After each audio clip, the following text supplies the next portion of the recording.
Ricky Gervais does it again. Was it offensive or was it just a good old joke? Ricky Gervais is a British comedian who has used his platform to truly berate and drag celebrities whom he believes are too uneducated to use their platform to spread awareness. Egotistical much? Ricky is notorious for his unfiltered critiques, especially when it comes to Hollywood's so-called woke culture. Spoiler alert, season 2 is on the way, so in the end, he obviously didn't kill himself. Just like Jeffrey Epstein. Shut up! I know he's your friend, but I don't care. The comment about Jeffrey Epstein seems to have an array of different reactions. On one side, we have people looking a little concerned, but on the other hand, we have Adam Driver looking like he's having the time of his life watching the Golden Globe speech. During these moments, one thing about Ricky is for sure: he wipes the floor with them. Every time he's at the podium, the whole room knows what's coming. A celebrity is about to get roasted, and they have to laugh along with everyone else. Because how embarrassing would it be not to? Honestly, it sounds a little mean. You had to make your own way here in your own plane, didn't you? Once upon a time in Hollywood, nearly 3 hours long, Leonardo DiCaprio attended the premiere, and by the end, his date was too old for him.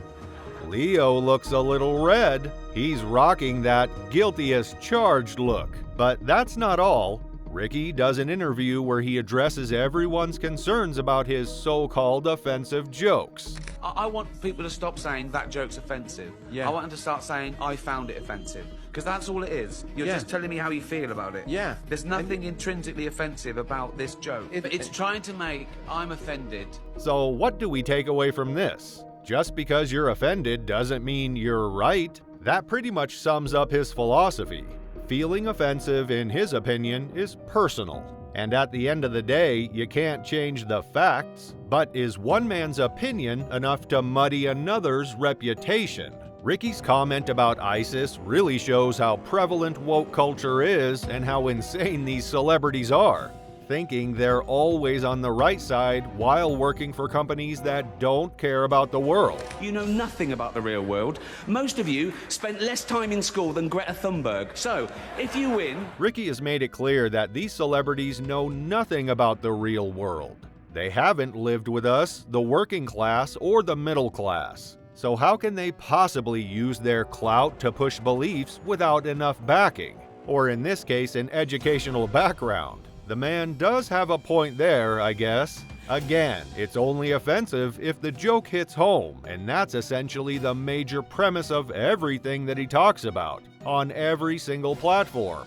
To him, making a joke is fine, and being offended is fine too. But don't blow it out of proportion. No, he must mean that, right?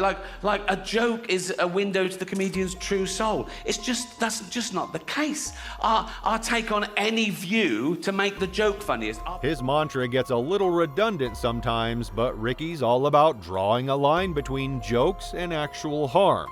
He asks his audience to consider whether words are truly harmful, especially when compared to real-world issues like war, poverty, and injustice.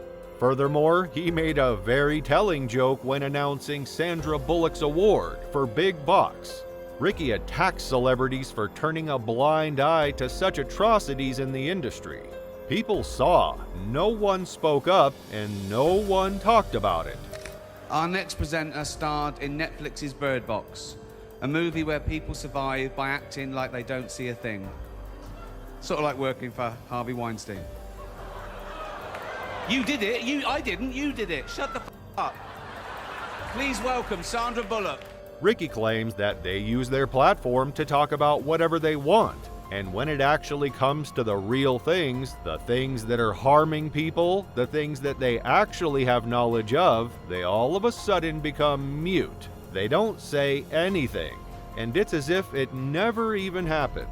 I mean, just look at the P. Diddy cases. They're coming out now after several years of it happening constantly. How were they covered up for so long? He also talks about Ronan Farrow, a very famous journalist who works in exposing all of these Hollywood actors and their daily shenanigans, all of their offenses, and sex crimes that they try to hide. In this room are some of the most important TV and film executives in the world. People from every background, but they all have one thing in common. They're all terrified of Ronan Farrow. He's coming for you. He's coming for you. They look horrified. They look shocked. But most importantly, they're really surprised that Ricky Gervais got on stage and said all that with no remorse and no hesitation. Honestly, the look on Jonathan Pryce's face, though, that's invaluable. That man looks like he's going to drop dead any second for being called out like that. But that's not all. He calls Hollywood out for being racist and denying minority groups awards. He said that after looking at the winning awards list, he wasn't surprised by the fact that there was little to no diversity. Many talented people of color were snubbed in major categories. Unfortunately, there's nothing we can do about that. The Hollywood foreign press are all very, very racist. Tom Hanks seems to be a recurring person who cannot hold back on his expressions. He looks like someone guilty of everything that Ricky claims is going on in Hollywood. Regardless of all the controversy, a lot of celebs did enjoy Ricky's jokes in his Golden Globes announcement. One of them being our famous Marvel superhero Captain America, Chris Evans. His full and gorgeous smile speaks volumes to which side of Hollywood he stands on. Dame Judi Dench defended the film, saying it was the role she was born to play, because she loves nothing better than plonking herself down on the carpet, lifting her leg, and licking her own minge.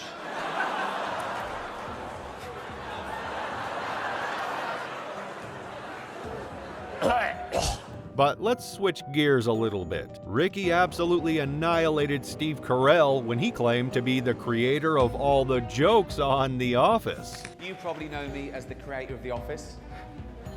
No, you don't, do you? You think Steve Carell did it all? Oh, he's brilliant, isn't he, Steve Carell?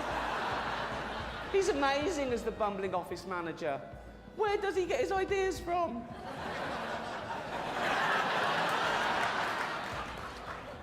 Steve Carell is hilarious as always.